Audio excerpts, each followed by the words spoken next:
విజయవాడ ఆంధ్ర రత్నభవన్ వద్ద తీవ్ర ఉద్రిక్తత నెలకొంది. కాంగ్రెస్ పార్టీ కార్యాలయంపై బీజేపీ కార్యకర్తలు గుడ్లతో దాడి చేశారు. బీజేపీ కార్యకర్తలపై చర్యలు తీసుకోవాలని ఆంధ్ర రత్న భవన్ గేట్ వద్ద పోలీసులతో ఏపీసీసీ చీఫ్ వై షర్మిల వాగ్వాదానికి దిగారు.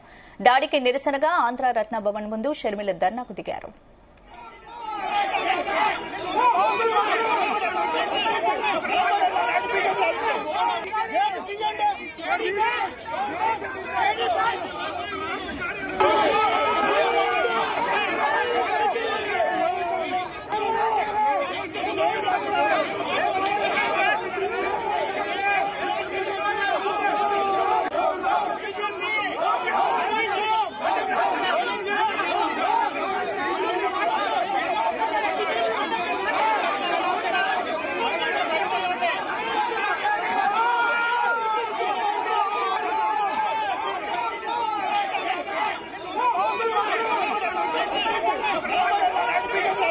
విజయవాడ ఆంధ్ర రత్న భవన్ వద్ద తీవ్ర ఉద్రిక్తత నెలకొంది. కాంగ్రెస్ పార్టీ కార్యాలయంపై బీజేపీ కార్యకర్తలు దాడి చేశారు. బీజేపీ కార్యకర్తలపై చర్యలు తీసుకోవాలని ఆంధ్ర రత్న భవన్ గేట్ దగ్గర షర్మిల వాగ్వాదాన్ని దిగినట్టు తెలుస్తోంది. ఇందుకు సంబంధించిన పూర్తి అప్డేట్స్ మా ప్రతినిధి యశ్వంత్ అందిస్తారు. యశ్వంత్, స్పందన విజయవాడలోని ఆంధ్రరత్న కాంగ్రెస్ భవనంపై అయితే మాత్రం తీవ్ర ఉధృత నెలకొంది. ఏదైతే 2వ తేదీ మోదీ పర్యటన నేపథ్యంలో ఆంధ్ర కాంగ్రెస్ రాష్ట్ర అధ్యక్షులు వైసీపీ షర్మిల ఏదైతే ఆ పరిసరాలని కూడా పరిశీలించేందుకు కూడా ఇలా ఏర్పాటు చేసింది. దాంతో కూడా ఇటైపు పోలీసులు అయితే అడ్డుకున్నారు. దాంతో కూడా ఇలా అక్కడే కూడా ఏదైతే కాంగ్రెస్ భవన్ అయితే ఉందో అక్కడ కూడా నిరసన తెలియజేసింది. దీంతో కూడా అక్కడైతే మాత్రం కొంత ప్రెస్ మీట్ పెట్టి కొన్ని వ్యాఖ్యలు అయితే చేసింది.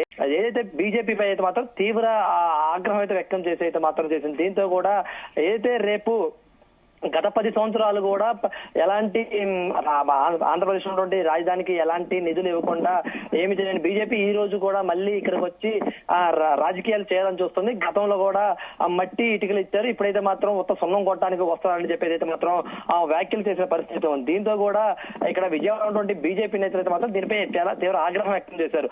దీంతో కూడా ఈ రోజు సాయంత్రం 4 గంటల సమయంలో కూడా ఏదైతే ఆంధ్రరత్న కాంగ్రెస్ భవన్ ఏదైతే ఉందో అక్కడ వద్ద కూడా ఈ బీజేపీ కార్యకర్తలు చేసుకుని ఏదైతే కార్యాలయంపై అయితే మాత్రం గుడ్లతో కానివచ్చు వివిధ వాటిపై అయితే మాత్రం దాడి చేసిన పరిస్థితి ఉంది. దీంతో కూడా అక్కడ ఉన్నటువంటి పోలీసులు అయితే మాత్రం ఇటు బీజేపీ కార్యకర్తలు ఆపే ప్రయత్నం చేశారు. అటు చూసినట్టు మాత్రం కాంగ్రెస్ కార్యకర్తలు కానివచ్చు ఇటు బీజేపీ కార్యకర్తల మాత్రం తీవ్ర వాగ్వాదం అయితే చోటు చేసుకుంది. ఏదైతే షర్మిల చేసిన వ్యాఖ్యలకి అయితే మాత్రం తిప్పికొట్టేందుకైతే మాత్రం బీజేపీ నేతలు ఆ పెద్ద ఎత్తున అయితే మాత్రం కాంగ్రెస్ భవన్ వద్దకు చేరుకున్నారు. దీంతో కూడా అక్కడ తీవ్ర విధ్వంసం జరుగుతుంది. దీంతో కూడా పోలీసులు వెంటనే ఆ ఘటనా స్థలాన్ని చేరుకొని ఇరుపక్షాలు కూడా ఆపే ప్రయత్నం చేసినప్పటికీ కూడా ఏదైతే షర్మిల చేసిన వ్యాఖ్యల్ని తిరిగి తీసుకోవాలి, బీజేపీ ఆంధ్రప్రదేశ్ కి కట్టుబడి ఉంది, ఎన్నిట్లో కూటమి ప్రభుత్వం ఉంది, దీన్ని ఆంధ్రప్రదేశ్ ఎంతో అభివృద్ధి చేసేందుకు రేపు 3 లక్షల కోట్ల పెట్టుబడితో ఆంధ్రప్రదేశ్ రాజధాని నిర్మించేందుకు మోదీ శంకుస్థాపన చేసేందుకు వస్తున్నారు. దీంతో ఇటు దీన్ని రాజకీయం చేయాలి, షర్మిల తన రాజకీయ భవిష్యత్తును పెంచేందుకు ఇట్లాంటి రాజకీయాలు చేయడం తగదు అని చెప్పేసి అయితే మాత్రం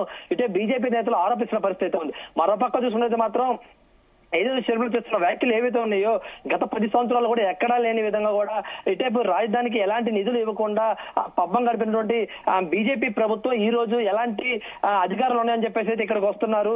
ఇక్కడ ఎలాంటి నిధులు ఇవ్వకుండా అమరావతిలో మీరు తిరిగేందుకు మళ్ళీ శంకుస్థాపన చేయడానికి వస్తున్నారు. ఇన్నాళ్ళు కూడా మట్టి నీళ్లు ఇచ్చారు, ఇప్పుడు సున్నం కొట్టడానికి వస్తున్నారు అని చెప్పేసి అయితే షర్మిల చేసిన వ్యాఖ్యలు అవుతున్నాయి. దీంతో ఇప్పుడు ఇటు బీజేపీ అయితే మాత్రం తీవ్ర కలకలం లేపుతుంది. దీంతో కూడా బీజేపీ నేతలు ఎక్కడెక్కడ కూడా కాంగ్రెస్ నేతలపై తీవ్ర విమర్శలు చేస్తున్న పరిస్థితి అయితే ఉంది. స్పందన. Right, thank you.